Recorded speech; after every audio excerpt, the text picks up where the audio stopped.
अस्सलाम वालेकुम, welcome to my channel. आज हम इस वीडियो में जादुई असरात रखने वाली पनीर बूटी के बारे में बात करेंगे। देसी जड़ी बूटियों का इस्तेमाल हमेशा से इंसानी सेहत की बहाली और इलाज के लिए इंतहाई मौसर साबित हुआ है। कदीम ज़माने में जब तिब्बी सहूलियात इतनी जदीद नहीं थीं, तब इन्हीं जड़ी बूटियों के ज़रिए इलाज किया जाता था और मरीज़ शफा पाते थे। इन्हीं जड़ी बूटियों में एक जड़ी बूटी पनीर बूटी है, जिसकी अफादियत इंसानी सेहत पर मुख्तलिफ हवालों से इंतहाई आजमूदा साबित हो चुकी है। पनीर बूटी पाकिस्तान और भारत में आम इस्तेमाल की जाती है। साइंसी तौर पर यह साबित हो चुका है कि पनीर बूटी ज़ियाबीतस कंट्रोल करने में बहुत मददगार साबित होती है। पनीर बूटी के हैरत अंगेज़ फ़वाइद हैं। पंसार की दुकान पर आम मिलने वाली, जायके में कड़वी मगर मजमूई सेहत पर मुस्बत असरात मुरतब करने वाली जड़ी बूटी पनीर बूटी के इस्तेमाल के बेशुमार फ़वाइद हैं।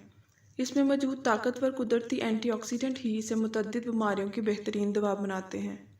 पनीर बूटी का रोज़ाना की बुनियाद पर अगर इस्तेमाल कर लिया जाए तो बहुत सी शिकायत से दायमी तौर पर छुटकारा हासिल किया जा सकता है।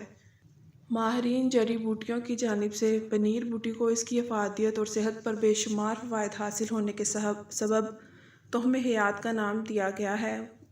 पनीर बूटी को पनीर डोडी भी कहा जाता है। पंसार की दुकान से बआसानी मुनासिब कीमत में हासिल की जाने वाली पनीर बूटी शुगर, वज़न में कमी, रंग साफ़ करने, पेट, जिस्म और जोड़ों के दर्द वगैरह में बेहद मुफीद साबित होती है।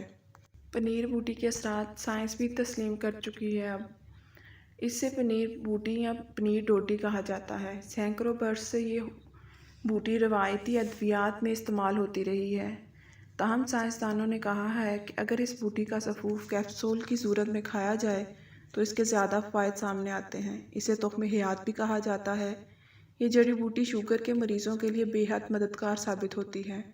ये इंसुलिन की कुदरती अफजाइश में किरदार अदा करती है, मैदे को ताकत बख्शती है, बदहज़मी, तेज़ाबियत और पेट के दर्द का खात्मा करती है, जल्दी अमराज यानी कील, महासे, झाइयाँ दूर करती है, हेपाटाइटिस से बचाव और इसके इलाज के लिए मुफीद साबित होती है, बढ़े हुए ब्लड कोलेस्ट्रॉल और मोटापे में कमी लाती है।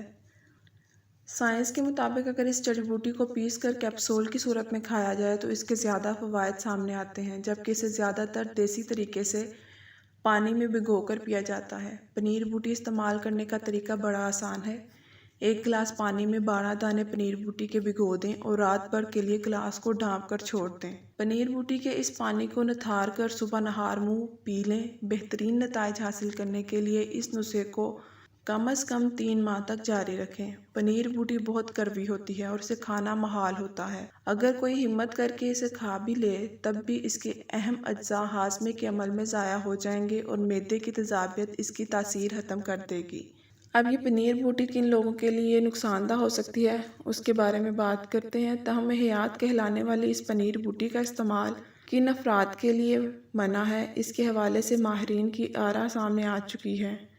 माहिरीन जड़ी बूटियों के मुताबिक पनीर बूटी सेहत पर बेशुमार फ़वाइद की हामिल है, मगर इसका इस्तेमाल हर किसी के लिए यकसर मुफीद साबित नहीं होता। माहिरीन की जानिब से टीबी मरीज़ों, नमूनिया के शिकार अफराद, नज़ला, ज़ुकाम और खांसी से मुतासिर अफराद और सीने में इन्फेक्शन की शिकायत रखने वाले अफराद के लिए ममनून करार दिया जाता है। माहिरीन का कहना है कि किसी भी जड़ी बूटी को इस्तेमाल करने से पहले इससे मुतल्लिक मुकम्मल मालूमात हासिल करना और इसके फ़वाइद के बारे में किसी तबीब से मशवरा करना बेहतर है। ऐसा करने से जड़ी बूटियाँ इस्तेमाल करने वाला शख्स किसी भी मुज़र असरात से महफूज रह सकता है। सिंगापुर में वाक़िया यूनिवर्सिटी के माहिरीन ने कहा है कि पनीर बूटी के फलों से एक ख़ास एस्टेरॉइड मिला है जिसे चूहों पर आजमाया गया है। तजर्बागाह में टेस्ट के दौरान जब इसे चूहों के लबलबे के ज़िंदा हुलियात पर आजमाया गया तो वहाँ से इंसुलिन के अखराज में इजाफा हुआ। हम जानते हैं कि इंसुलिन ही खून में शक्कर की मिकदार को काबू रखने में अहम किरदार अदा करती है। अगर आपको मेरी ये वीडियो अच्छी लगी तो इसको सब्सक्राइब, लाइक और शेयर करना मत भूलिएगा।